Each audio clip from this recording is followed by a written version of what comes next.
Welcome to our Spark Education. यदि आप लोग सर क्लास 12th में है तो सर इस चैनल को सब्सक्राइब जरूर करें सर, क्योंकि सर 3000 का फैमिली होने वाला है, यानी कि 3000 सब्सक्राइबर होने वाला है। बस सर आप लोग का एक सब्सक्राइब हो जाए तो सर इस चैनल का 3000 का फैमिली जो है वो बहुत जल्द पूरा हो जाएगा। यदि आप सर न्यू स्टूडेंट है तो सर सब्सक्राइब करके सर इसी वीडियो के नीचे सर कमेंट करना है कि sir I am a new student और मैंने आपको सर चैनल को सब्सक्राइब कर दिया है। चलिए दोस्तों, class 12th board exam crash course VVI short type question, यानी कि sir short type 100 sir short question, यानी कि 100 सब्जेक्टिव क्वेश्चंस जो कि VVI होगा। आज सेट 1 कराने वाले हैं। इस सर पार्ट 5 या पार्ट 6 तक मैं 100 ऑब्जेक्टिव क्वेश्चंस में ख़त्म कर दूंगा आपको सब्जेक्टिव में, ठीक है। तो पूरा और इससे बाहर आपके एग्जाम में नहीं आएगा, क्योंकि सर 100 क्वेश्चंस बहुत ज़्यादा होता है, जो कि आपके एग्जाम में 20 प्रश्न ही पूछे जाते हैं शॉर्ट टाइप में, ठीक है। यदि बिहार बोर्ड, यूपी बोर्ड, कोई बोर्ड है तो आप ले सकते हैं, ठीक है। तो पहला क्वेश्चन चलिए देखिए। तो पहला क्वेश्चन क्या है? तो पहला क्वेश्चन बोर्ड में पूछा गया कि सर विद्युत फ्लक्स, मैंने रंग पहले चेंज कर लेता हूँ फिर इसके बाद विद्युत फ्लक्स क्या है दोस्तों कि सर विद्युत फ्लक्स को परिभाषित करें और इसके साथ SI मात्रक को भी लिखें। यानी कि जो इंग्लिश बोर्ड का है वो इस तरह लिख सकते हैं कि define electrical flux, right it's SI unit, ठीक है।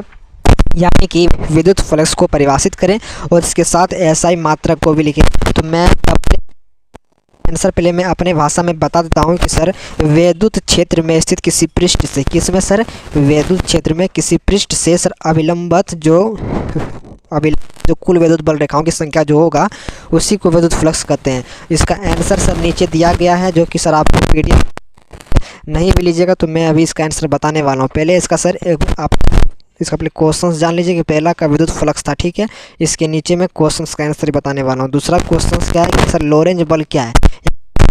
बच्चे हैं वो इस तरह सकते हैं, व्हाट इज लोरेंज फोर्स?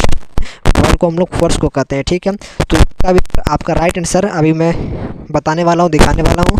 तो इसको भी आप लोग एग्जाम में काफ़ी बार पूछा गया। तीसरा प्रश्न है और इसके दो उपयोग को लिखें। तो व्हाट इज और ऑफ इट, तीसरा नंबर का भी आपको प्रश्न समझना है और एग्जाम में फोड़ के आना है, क्योंकि सर ये सब एग्जाम सीधा आपके सर बोर्ड एग्जाम में पूछा जाता है। तो सर चौथा नंबर प्रश्न क्या है कि सर विद्युत चुंबकीय प्रेरण से क्या सर इस नियम से? तो विद्युत चुंबकीय प्रेरण के लेंज का नियम ऊर्जा के संरक्षण के सिद्धांत का पालन करता है। इसकी क्या करें? तो इसकी व्याख्या करें, यानी कि विवेचना करें। तो लेंज का नियम आपको लिखना है, सीधा बात आपको समझना है कि लेंज का नियम क्या होता है। और आपको पता है कि सर लेंज का जो नियम होता है ये सर ऊर्जा संरक्षण पर ही कार्य करता है। तो ये लिखा जो गया है ऊर्जा संरक्षण के सिद्धांत पर कार्य करता है।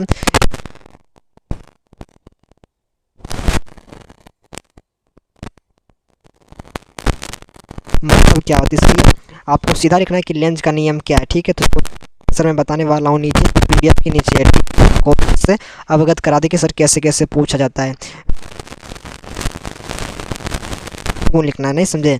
विद्युत चुंबकीय दो गुण लिखना है, इलेक्ट्रिक को यानी कि इलेक्ट्रिक मैग्नेटिक, यानी कि क्या सर इलेक्ट्रोमैग्नेटिक वेव, यानी कि विद्युत चुंबकीय तरंग क्या लिखना है? 2 प्रॉपर्टीज लिखना है।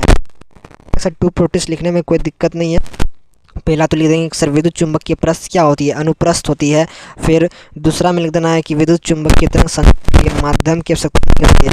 तो नीचे बताने वाला हूँ, आप आई होप कि सर आपको बिल्कुल समझ में आएगा। क्लास 12th को सर इसी तरह एग्जाम की जरूरत है, जो कि आपको सर इम्पोर्टेंट है, ठीक है। किसी सतह पर विद्युत फ्लक्स की परिभाषा नहीं समझे? मतलब हुआ सर किसी सतह पर पहला मैंने आपको बताया सर विद्युत फ्लक्स की परिभाषा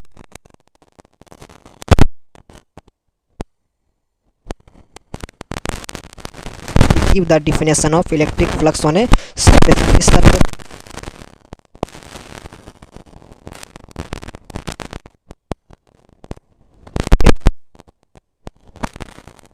व्हाट इज रीजन कि the atmosphere is not electrically neutral why, यानी कि the atmosphere is not electrically neutral Y.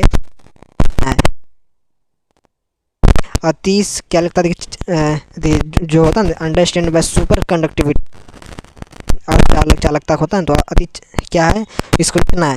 8वां number का प्रश्न को नीचे में बताने वाला तुरंत समझ में आएगा। 9वां नंबर प्रश्न से अवगत कराता हूँ कि चुंबकीय क्षेत्र रेखाएं क्या है, इसके दो गुणों को लिखें कि what are the magnetic field lines, write it two properties give में, ठीक है। आंसर 10वां नंबर को प्रश्न में अवगत करा देता हूँ कि सर आवेश के क्वांटीकरण से क्या समझते हैं। आज का सर मात्र 10 वीडियो में समझाऊंगा, 10 का आंसर भी करवाना है, इसलिए आपको टेंशन नहीं आएगी। क्वांटीकरण से क्या समझते हैं, तो आवेश के क्वांटीकरण से हम लोग क्या समझते हैं, इसका भी आपको आंसर देना है। तो चलिए फटाफट 5 क्वेश्चंस का आपको आंसर करते हैं। देखिए बहुत क्वेश्चन है जो कि आपको 100 क्वेश्चन है।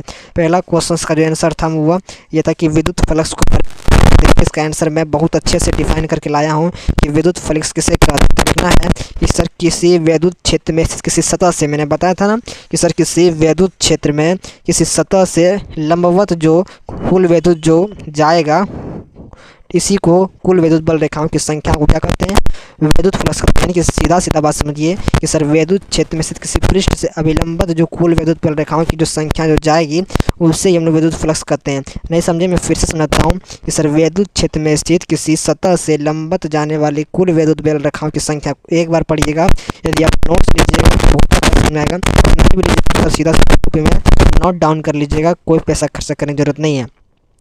नीचे लिखना है कि सर इसे किससे सूचित किया था, इसे फाई से सूचित किया था। फाई को लिखने की तरीका गोल गोल दे दीजिए और बीच में एक लाइन टार दे, इसी को हम लोग क्या कहते हैं, फाई कहते हैं। ठीक है, ये संकेत है यानी कि फ्लक्स को संकेत करते हैं। और इसके नीचे सर आपको क्या लिखने कह रहा है, तो इसका एसआई मात्रक, तो आपको मैं बता देता हूँ कि विद्युत फ्लक्स का होता है एक वोल्ट मीटर होता है, यानी कि वोल्ट और डेस्क के वोल्ट मीटर होता है, इसी का एसआई मात्रक ये स्वयं देखिएगा। तो इसका एसआई मात्रक क्या होता है, न्यूटन मीटर स्क्वायर और कूलम्ब पर इनवर्स। ठीक है, दोनों को याद कर लीजिए, दोनों में से आप किसी को लिख दीजिएगा, हो जाएगा।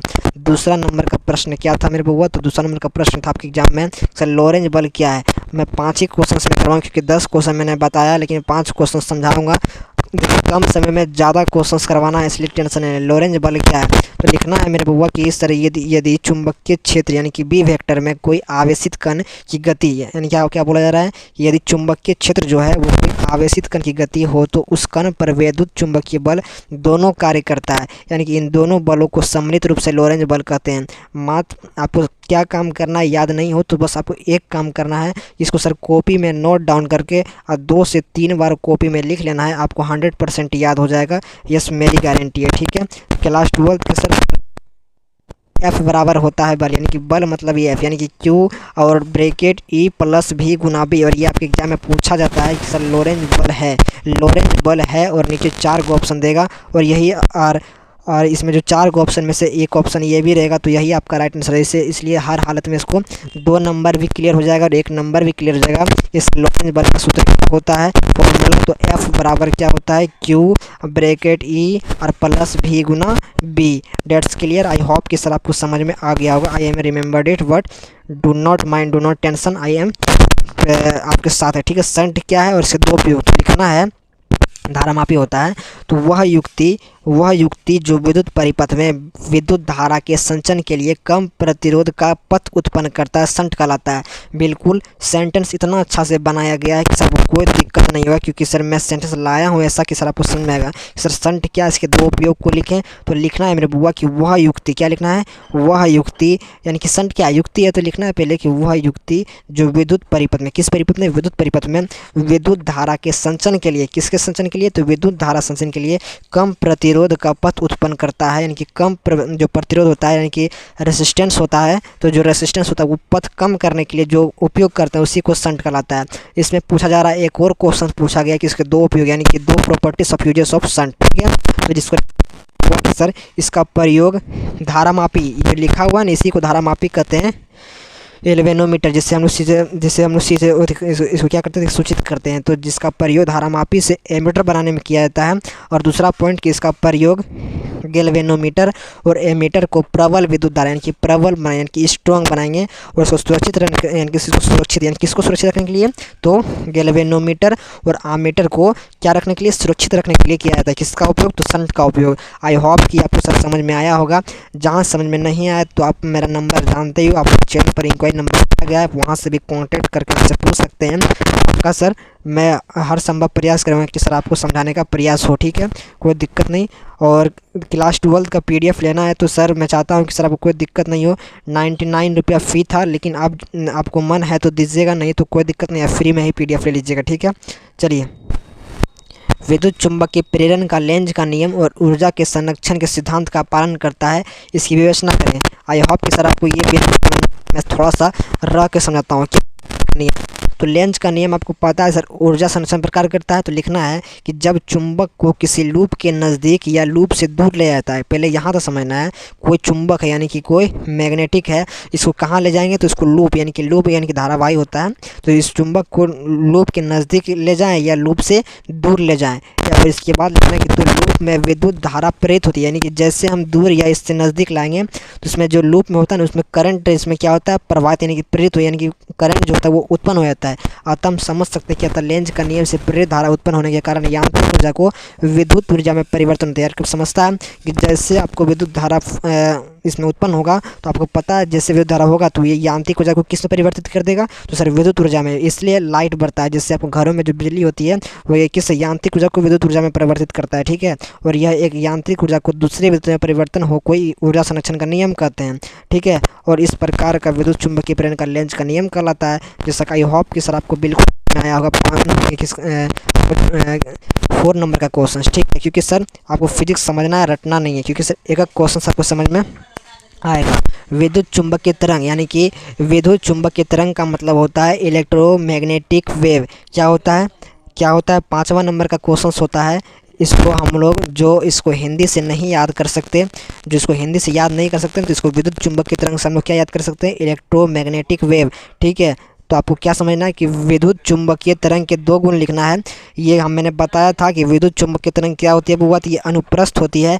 और दूसरा में लिखना है कि इसे गमन है तो माध्यम की आवश्यकता, यानी कि संचरण के लिए माध्यम की आवश्यकता नहीं होती है, ठीक है। ऑप्शन नंबर ए और बी आपको आई होप कि सर आप सब्जेक्टिव प्रश्न समझ में आया होगा। इसी तरह मैं 10 दिन में 100 आपको सब्जेक्टिव क्वेश्चंस करवाऊंगा, जो कि इससे एग्जाम में बाहर नहीं आएगा। मैं हर प्रयास कर रहा हूँ कि सर आपको समझ में आए, ठीक है।